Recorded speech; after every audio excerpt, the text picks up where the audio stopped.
Sir ಈಗ POCSO ಪ್ರಕರಣಗಳು almost ಈ ಸ್ವಾಮೀಜಿಗಳ ಮೇಲೆ ಮತ್ತೆ ಈ ಸ್ವಯಂ ಘೋಷಿತ ದೇವಮಾನವರು ಅಂತ ಅವರೇ ಘೋಷಣೆ ಮಾಡ್ಕೊಂಡಿರ್ತಾರೆ. ಸೊ ಇಂಥವ್ರ ಮೇಲೆ ಜಾಸ್ತಿ ಬರ್ತಾ ಇದೆ. ಈಗ ನೀವು ಗಮನಿಸಬಹುದು ಮಲ್ಲಿಕಾರ್ಜುನ್ ಮುತ್ತಿ ಅವ್ರ ಮೇಲೂ ಅದೇ ಪ್ರಕರಣ ಇತ್ತು. ಸೊ ಅವ್ರನ್ನ ಈ ಪ್ರಕರಣದಿಂದ ಕೈ ಬಿಡಬೇಕು ಅಂತ ಅವ್ರದೇ ಆದ ಒಂದು ಅಭಿಮಾನಿ ಬಳಗ ಪ್ರೊಟೆಸ್ಟ್ ಮಾಡುವಂಥದ್ದು. ಇದು ಈ ಪ್ರೊಟೆಸ್ಟ್ ಮಾಡೋದ್ರಿಂದ ಈ ಪ್ರಕರಣನ ಕೈ ಬಿಟ್ಬಿಡ್ತಾರ ಈಸಿಗೆ, ಹೇಗೆ ಅದು? ಅಲ್ಲ, ಅವ್ನು ಕೈ ಹಾಕಿದ್ಕೆ ತಾನೇ ಇದು ಪ್ರಕರಣ ಆಗಿದ್ದು. ಅಲ್ಲ, ಯಾರು ಬಿಟ್ಬಿಡ್ಬೇಕು ಕೇಸಿಂದ ಅಂತ ಹೇಳ್ತಾ ಇರೋದು ಜನರ ಅಭಿಮಾನಿಗಳು. ಇನ್ನು ಅರೆಸ್ಟ್ ಆಗಿಲ್ಲ. ಇಲ್ಲ ಇಲ್ಲ, ಅಂದ್ರೆ ಮಾಯ ಆಗ್ಬಿಟ್ಟಿದಾರ.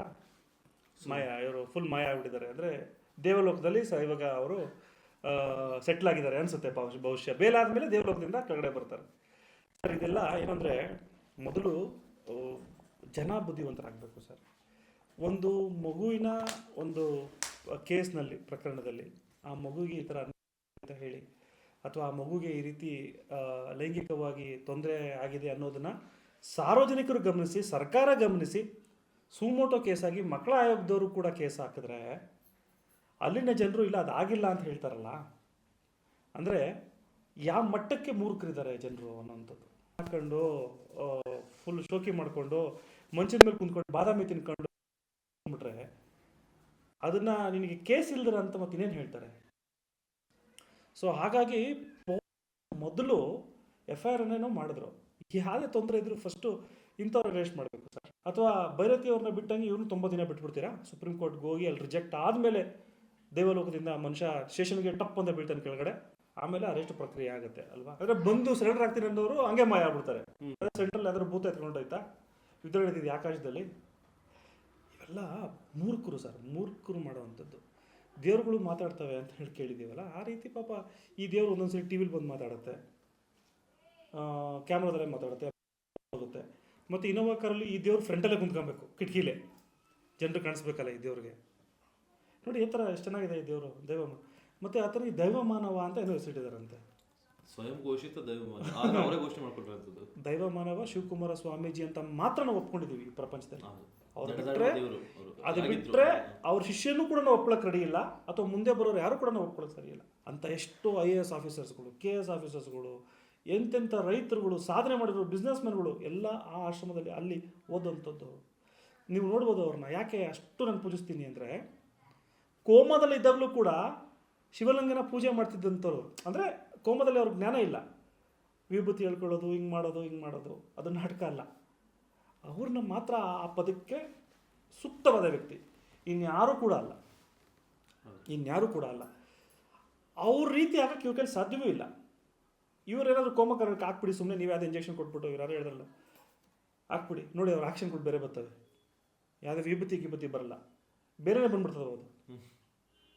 ಸೊ ಹಾಗಾಗಿ ಪೊಲೀಸರು ಮೊದಲು ಸರ್ ಎಲ್ಲಿ ಮಾಯ ಆಗಿದ್ರೆ, ಇವರೇನಾದ್ರು ಒಂದು ಮಾಯ ಆಗಿರೋರ್ದು ಮೊಬೈಲು ಟ್ರೇಸೌಟ್ ಏನೋ ಮಾಡಿಬಿಟ್ಟು ದಯಮಾಡಿ ಇವ್ರನ್ನ ಅರೆಸ್ಟ್ ಮಾಡಬೇಕು.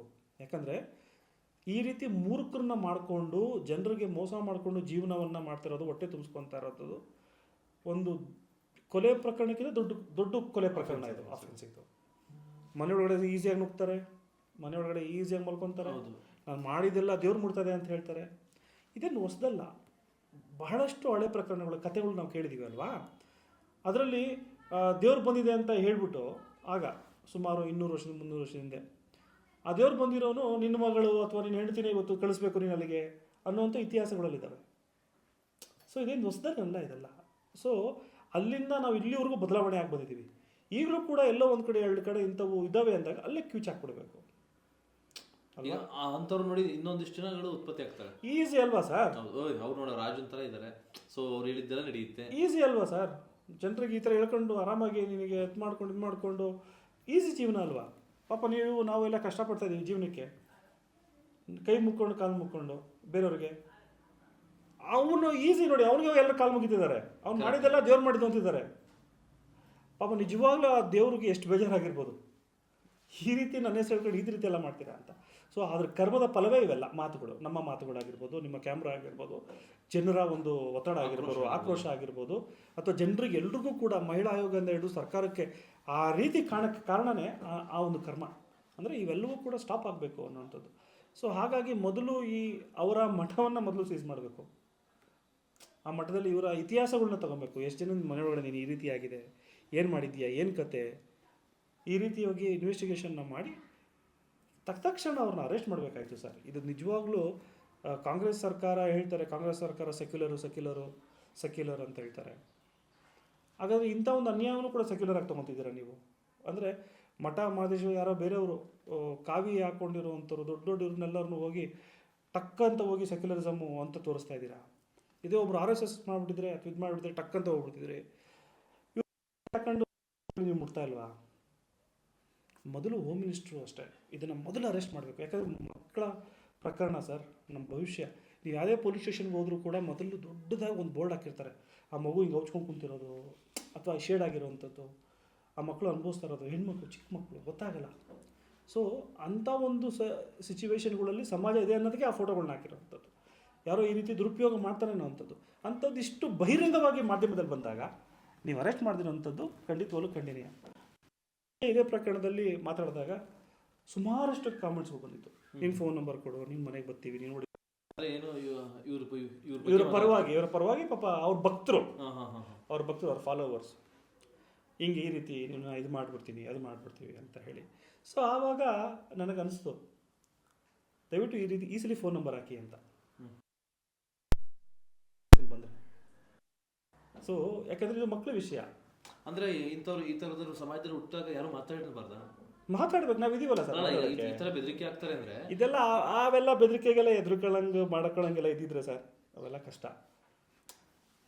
ತಪ್ಪು ದಾರಿ ಹಿಡಿಯೋದು ತುಂಬ ಈಸಿ ನಮಗೆ, ಅಥವಾ ಒಬ್ಬರ ಮೇಲೆ ಆಕ್ರೋಶ ತೋರಿಸಿ ಒಬ್ಬರ ಮೇಲೆ ಅನ್ನೋದು ಭಾರಿ ಈಸಿ, ತುಂಬ ಈಸಿ. ಬಟ್ ಅದು ಮಾಡಬಾರ್ದು ಅಂತ ಹೇಳೋದು ತಪಸ್ ಮಾಡೋ ಕೆಲಸ. ಅದು ಒಂದು ಪೆನ್ನನ್ನು ನಂಬ್ಕೊಂಡು ಬದುಕೋದು, ಪೇಪರ್ ಬದುಕೊಂಡು ನಂಬ್ಕೊಳ್ಳೋವಂಥದ್ದು, ಒಳ್ಳೇದೇ ಮಾಡಬೇಕು ಅಂತ ಬದುಕೋ, ಇದು ತಪಸ್ಸು. ಆಕರ್ಷಣೆ ಯಾವಾಗ ಹೇಳಿ ಈಸಿ. ಅದು ಒಂದು ಜೋರ ಕಿಚ್ಚಾಡೋದು ಎಷ್ಟೊತ್ತು, ಕೈ ಎತ್ತೋದು ಎಷ್ಟೊತ್ತು, ಈಸಿ. ಅದೆಲ್ಲ ಈಸಿ.